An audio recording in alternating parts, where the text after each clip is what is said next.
Welcome to Penrose Learning, where we make understanding easy. You begin by narrowing purpose and environment. Don't wait to feel ready.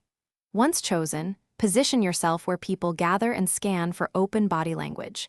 Make a simple observation about the situation, then ask a direct question to invite response.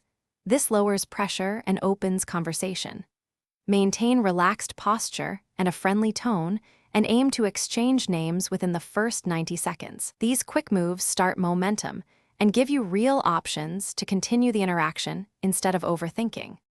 Once you have an opener, shift into active listening and match rhythm. Subtle mirroring creates comfort. Ask one factual question, then move to feelings or preferences, and follow up with a light probe to show interest. Balance speaking and listening. Aim for 50/50 or 60/40, split depending on the person. Offer a concise personal detail or gentle vulnerability to deepen trust quickly. This signals authenticity. Make sure to watch cues and pause when they need space, then steer toward a next step. To finish, convert connection into continuation by proposing a concrete next step.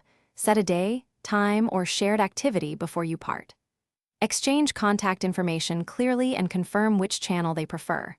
If the conversation cools, name it briefly and offer a pivot topic or suggest a follow-up message. This reduces awkwardness.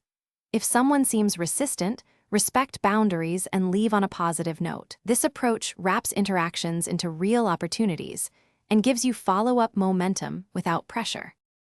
Thanks for watching. If this was helpful, leave a like and consider subscribing. See you next time.